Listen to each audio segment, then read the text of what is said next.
I never thought a casual Friday night would change the way I looked at my marriage. My name is Ryan, and I had always considered myself easygoing, loyal, and patient. I've known my best friend, Daniel, since college. He's the kind of guy you can trust with everything. The type who shows up when everyone else walks away. We were close, closer than most people are comfortable with. But I never thought that closeness could ever become complicated. My wife, Samantha, was in the kitchen making dinner, humming a tune that she had learned from some old 90s playlist. The smell of roasted chicken filled the apartment. I leaned against the doorframe, smiling at her, waiting for her to notice I was home. Life had been mostly calm, maybe a little monotonous but comfortable. That evening, Daniel was supposed to drop by for a game night. Just beers and casual banter, nothing extraordinary. Everything seemed normal until Samantha, mid-laughter, said something I wasn't prepared for. "You know," she said, flipping a salad, "I think Daniel really liked that time we spent together. He definitely tasted me once or twice." I froze. The knife I was holding rattled in my hand. I blinked at her, trying to process what I just heard. My first reaction was disbelief, then anger, then a strange, cold numbness that spread across my chest. I opened my mouth, but nothing came out. "What did you just say?" Samantha turned, her smile playful, almost teasing. "Relax," she said, waving her hand. "I'm joking. Just a joke, Ryan. Don't be so serious all the time." But her eyes betrayed her words. There was a flicker of something uncomfortably mischievous. I knew Samantha had a dark sense of humor, but this wasn't the playful teasing I was used to. This cut deeper. Deeper than I wanted to admit. Daniel arrived right after, unaware of the tension brewing. He dropped his backpack by the couch, laughed at some offhand joke I made, and went straight to the fridge to grab a beer. I forced a smile, tried to join in the light-hearted banter, but my mind kept replaying Samantha's words. Tasted her. I excused myself, walked into the bedroom, and closed the door. My heart was pounding, my thoughts racing. I couldn't tell if I was overreacting, or if Samantha's casual mention revealed something more sinister. A boundary I didn't even know existed. I sat on the edge of the bed, trying to focus, thinking back to the countless times I had trusted her, had given my loyalty, my time, my everything. I had never doubted her, never questioned her interactions with anyone, least of all Daniel. But tonight, the invisible trust line we had carefully maintained felt strained, twisted into something fragile, almost meaningless. Samantha knocked softly. "Ryan, it's nothing. Seriously. Come back, the game's starting." I hesitated. Part of me wanted to confront her, demand honesty, but another part, quieter and colder, told me to wait. To observe. To watch how she behaves next. I stayed in the bedroom longer than I intended, listening to the faint laughter and chatter from the living room. Daniel's presence had always been comfortable, but tonight it felt like a silent accusation. A reminder of Samantha's words echoing in my mind. I kept telling myself it was a joke, that I was imagining things, but the seed of doubt had been planted. When I returned, Daniel had settled on the couch, beer in hand, and Samantha was leaning over the coffee table, shuffling cards. Her eyes met mine briefly, and I caught a smirk, subtle but undeniable. My stomach churned. Was she testing me? Was this some twisted attempt at humor, or worse, a hidden confession disguised as jest? The game began, a simple card game, but my mind wasn't in it. Every laugh, every glance between Samantha and Daniel, felt charged with meaning. I noticed the way Samantha brushed her hand against Daniel's shoulder when laughing, casual to anyone else, but to me it felt deliberate. My chest tightened, my hands unconsciously clenching into fists. Later, when Daniel went to the kitchen to grab another beer, Samantha sat beside me on the couch, her tone suddenly soft, almost teasingly intimate. "Ryan, you're overthinking," she whispered. "I was just joking.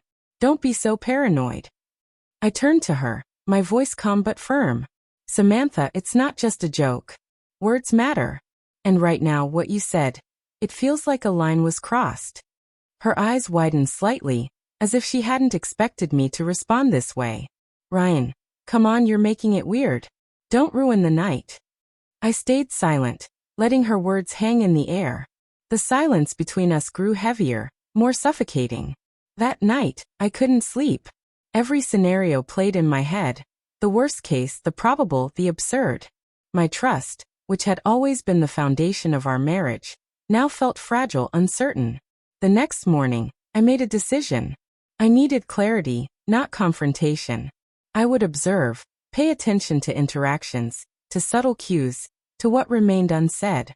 I started small, noticing the way Samantha laughed at Daniel's jokes, the tone in her voice when mentioning past events, the lingering glances she thought I wouldn't see. Every detail built a pattern, a story she didn't intend to tell me. By midweek, I had confirmed a truth that chilled me to the bone. Samantha's joke wasn't just humor. There had been moments, fleeting and hidden, where boundaries were blurred.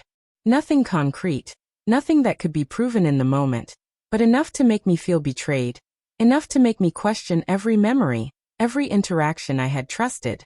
That evening, I confronted her, not with anger, but with a calmness that unnerved her. "Samantha," I said, "last Friday night, your words weren't a joke. You know it. I need honesty, or we can't continue pretending." She froze. Her smile faltered, and for the first time in years, I saw uncertainty in her eyes. She opened her mouth, then closed it. I didn't need her words. Her hesitation said enough. The next few days were tense, a quiet battlefield in our own home. Samantha avoided eye contact more than usual. Her laughter with Daniel less frequent but still present, casual, almost careless. I felt like a spectator in a play I had once written with my own hands. Every word she spoke, every gesture, was scrutinized in my mind.